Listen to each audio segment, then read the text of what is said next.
Suara langkah kaki terdengar di koridor yang remang-remang. Rani, mahasiswi yang baru pindah, membuka pintu apartemennya yang bernomor 313. Ini harusnya tempat yang sempurna untuk memulai hidup baru. Tapi, kenapa aku merasa tidak sendirian ya? Kata Rani. Rani menyalakan lampu, cahaya redup menyinari ruangan yang berdebu dan penuh dengan perabotan lama. Dia mendengar suara bisikan yang tidak jelas asalnya. "Shh, tinggalkan tempat ini," kata suara bisikan. Siapa itu? Ada orang lain di sini?" kata Rani. Tidak ada jawaban. Rani menggelengkan kepala, mencoba mengabaikan perasaan yang tak nyaman di dia. Malam berikutnya, Rani terbangun oleh suara ketukan di jendela. Dia mendekat dan melihat bayangan kabur dari balik kaca. "Ini tidak mungkin. Aku tinggal di lantai 4, kata Rani. Ketukan berhenti. Rani berbalik dan melihat pintu lemari yang terbuka sendiri. Dia mendekat untuk menutupnya, tapi mendapati sebuah buku harian tua jatuh ke lantai. Rani membuka buku harian itu. Narasi berganti menjadi suara pemilik buku harian, yaitu Mia, yang juga mantan penghuni kamar itu. Rani lalu membuka buku harian itu. Tanggal 5 Mei 1994. Aku merasa ada yang mengawasiku setiap malam. Bayangan itu semakin dekat. Aku takut, kata Mia, pemilik buku. Rani menutup buku harian itu dengan cepat dan menarik napas dalam-dalam. "Apa yang terjadi di kamar ini?" kata Rani. Tiba-tiba semua lampu padam. Rani berteriak ketakutan. Keesokan harinya, Rani bertemu dengan penjaga apartemen, Pak Hasan. "Pak Hasan, apa yang Anda tahu tentang kamar 313? Kamar itu sudah lama tidak ada yang bertahan lama di sana. Ada cerita lama tentang seorang wanita yang..." Tiba-tiba, suara bisikan itu kembali. Rani menoleh ke belakang dengan wajah pucat. "Shh, tinggalkan," kata bayangan itu. Lalu Pak Hasan melihat ke arah Rina yang kebingungan. Nona Rani, Anda baik-baik saja kan?" Rani tidak menjawab. Dia berlari ke kamar 313. Rani kembali ke kamar 313. Dia menemukan buku harian itu terbuka di halaman terakhir dengan tulisan yang berantakan. Tanggal 7 Mei 1994. "Aku tidak bisa lagi. Bayangan itu ada di mana-mana. Tolong," kata Mia di dalam narasi buku. Rani menutup buku harian itu dan memutuskan untuk pergi lagi. Dia mengemas barang-barangnya dengan cepat. "Aku harus keluar dari sini," kata Rani. Saat Rani hendak keluar, pintu apartemen terkunci sendiri. Dia mencoba membukanya dengan panik. "Buka, ayo buka," kata Rani. Suara bisikan itu semakin keras dan mengejek. Rina terjatuh dan menangis ketakutan. "Shh, terlambat," kata suara bisikan itu. Rani terduduk lemas di lantai menangis. Tiba-tiba dia merasakan hawa dingin menyelimuti ruangan. Dia melihat bayangan hitam yang semakin jelas bentuknya. Apa yang kamu inginkan dariku?" kata Rani. Kebenaran tentang malam itu," kata bayangan hitam.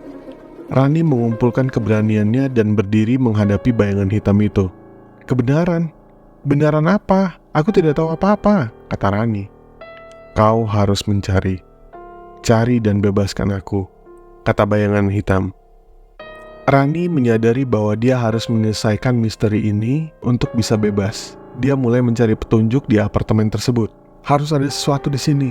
Sesuatu yang bisa menjelaskan semua ini," kata Rani sambil membuka laci lemari. Dia menemukan sebuah foto lama yang robek di sudutnya. Foto itu menunjukkan seorang wanita yang tampak familiar. Ini Mia," kata Rani. Akhirnya Rani memutuskan untuk menyelidiki lebih lanjut. Dia pergi ke arsip apartemen untuk mencari informasi tentang Mia. "Pak, saya ingin tahu lebih banyak tentang penghuni kamar 313, kata Rani. "Oh, kamar itu. Ada beberapa kejadian aneh yang tercatat di sini," kata penjaga arsip. Penjaga arsip memberikan Rani beberapa berkas lama.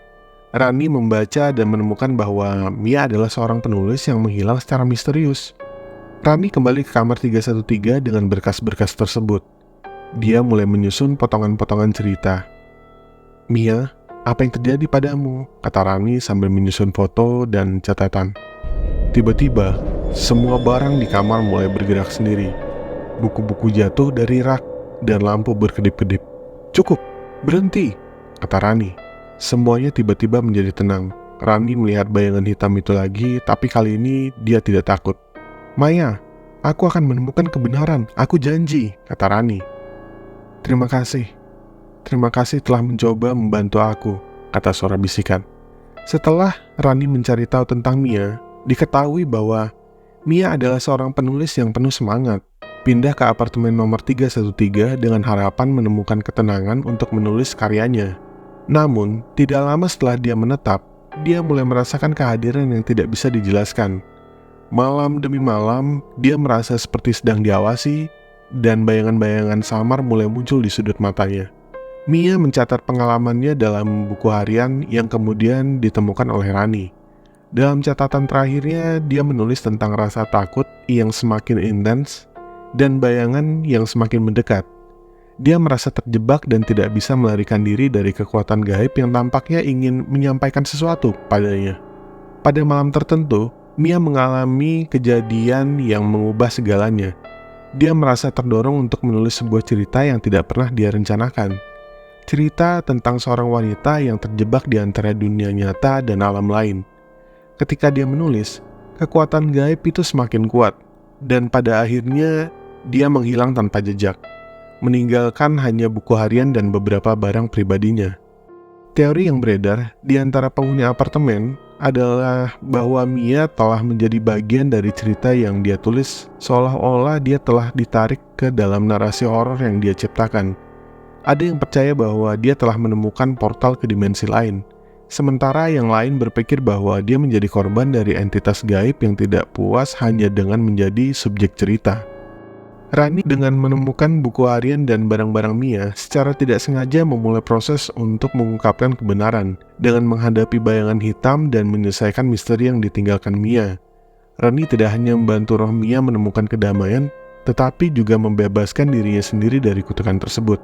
Dengan demikian, kisah Mia berakhir dengan pembebasan rohnya, dan Rani dapat melanjutkan hidupnya dengan bebas dari gangguan gaib yang telah menyelimuti apartemen nomor 313 selama bertahun-tahun. Setelah Rani meninggalkan apartemen nomor 313, dia merasa lega dan damai. Namun ketika dia melangkah keluar dari gedung apartemen, dia bertemu dengan seorang wanita tua yang menatapnya dengan intens. Kamu bisa melihatnya, bukan?" kata wanita tua tersebut. Melihat apa ya, Bu?" kata Rani. "Bayangan hitam itu." "Mia," kata wanita tua tersebut. Rani terkejut mendengar nama Mia dari wanita itu. Dia menyadari bahwa wanita tua ini mungkin tahu sesuatu tentang misteri yang telah dia hadapi. Anda tahu tentang Mia?" kata Rani. "Ya, Mia adalah anakku," kata wanita tua tersebut. Rani tercengang. Wanita tua itu mengeluarkan foto yang sama dengan yang ditemukan Rina di dalam apartemen. Foto yang utuh, tidak robek, menunjukkan wanita tua itu bersama Mia. "Aku datang ke sini setiap hari, berharap bisa menemukan jawaban tentang apa yang terjadi pada anakku," kata wanita tua itu. Rani menyadari bahwa bayangan hitam yang dia kira sebagai hantu Mia sebenarnya adalah manifestasi dari rasa sakit dan kerinduan ibunya yang telah kehilangan anaknya. Jadi bayangan itu, ya, itu adalah aku yang terjebak di antara harapan dan kenyataan. "Aku tidak bisa melepaskan Mia," kata wanita tua tersebut. Rani terpaku di tempatnya, memahami bahwa dia telah membantu lebih dari sekedar roh Mia. Dia telah membantu seorang ibu untuk menemukan kedamaian. Saya tidak tahu, saya minta maaf," kata Rani. "Tidak, terima kasih. Karena kamu, aku sekarang bisa melepaskan. Aku tahu Mia berada di tempat yang lebih baik," kata wanita tua tersebut. Wanita tua itu lalu berjalan pergi meninggalkan Rani dengan pemikiran yang mendalam. Rani kembali ke apartemen 313, kali ini tidak untuk melarikan diri, tetapi untuk memberikan penghormatan terakhir kepada Mia dan ibunya.